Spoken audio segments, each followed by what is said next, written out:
Hey, what's up everybody? Welcome back to Kickin' Bass TV for another episode of Foodie Fishing Fridays. Today we're gonna be heading up to Thornton. I'll show you guys a few of my favorite spots to fish up there, grab a bite to eat. This will be our final Foodie Fishing Friday episode until November, because starting tomorrow on the channel, we'll be celebrating Halloween all month long with our special Spooktober video. So do me a favor, hit that subscribe button down below. Let's go.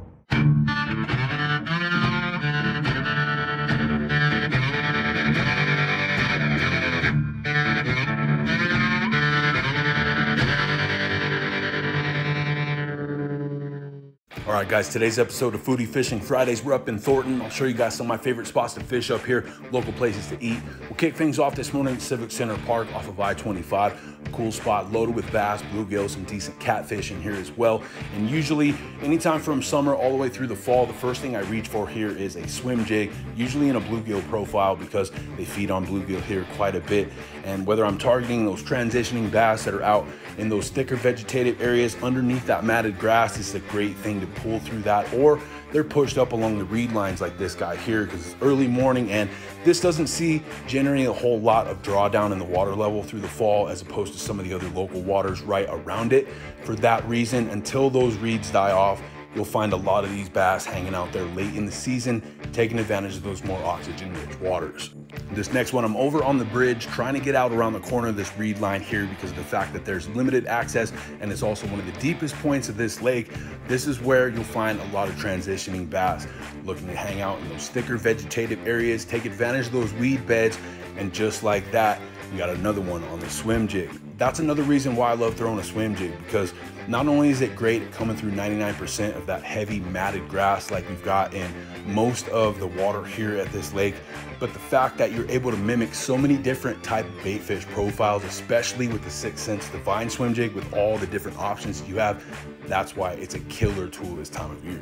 After that, we decided to swing by another favorite spot of mine in Thornton, which is Croak Reservoir, surrounded by the Bill Gillespie Nature Trail.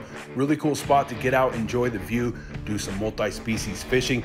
You can catch everything from bass to bluegill, catfish, maybe a couple other things here if you're lucky. You can access over 70% of the water here from the shoreline. You've got a nice paved promenade on the east side that is not only great for fishing, but in the spring and summer, algae levels permitting, it's a very popular place because of the pavilion and the stair step here for people to come cool down, hang out in the lake, have a picnic, have a birthday party. For that reason, that's why this is one of my favorite spots to fish in Thornton. For lunch, we stopped off at Ho May for a little Dala scoop, y'all. These guys have been around Colorado since the early 90s. Their original spot out on Peoria. Their new spot here on Washington's been here just about a year.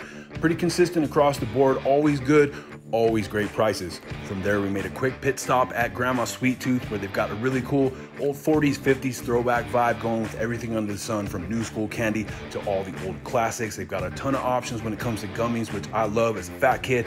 Grabbed myself a gummy taco. Of course, Abba Zaba, you're my only friend. After that, we stopped off at the Thornton Gravel Ponds off I-76 on the other end of town here. Another great spot in Thornton, whether you're looking to get into some largemouth, some smallmouth, or even some rainbow trout. This is more clear water fisheries here, reservoir waters. For that reason, I typically like to go with more natural presentations. Today, we're gonna be starting off with our chub grub on a Ned rig. I've got that color shift, semi-transparent baby bass color. It's been doing great for the last month or so, and it's a killer in waters like this. Now, typically, I like to get here a little bit earlier than we did today. As you can see, the sun's already out. All those bass that were out in the early morning feeding already started to move out because of the sunrise to those deep water edges. And even though we didn't end up catching anything while we were here, one of the reasons I like to fish up north and get out of the city a little bit is because you get to see amazing stuff like this bald eagle who flew right over the top of me and all the way down the center of the lake, which is something you definitely don't get to see a whole lot of in the city. Of course, no Foodie Fishing Friday would be complete without a delicious vanilla malt, so stop by Jim's Burger Haven, a Colorado staple in Thornton since 1961, with an awesome vibe, classic tunes, classic car shows. As far as the malt's concerned, probably the best malt I've had since they started closing down all the Dolly Madisons in the late 90s. And that's going to do it it for today's video. If you guys enjoyed it, do me a favor and hit that like button for me down below. Make sure you subscribe to the channel. Make sure you hit that notification bell. That will keep you up to date with all our new videos and giveaways. Of course, I'd love to hear from you guys, so don't hesitate to leave me a comment in the comment section down below. And starting tomorrow, we will be kicking off an entire month of Halloween celebration with our Spooktober videos, starting with the premiere of our new Halloween intro. So you're not going to want to miss that. Make sure you tune in. Until next time, guys, I'm D with Kickin' Bass TV. Subscribe.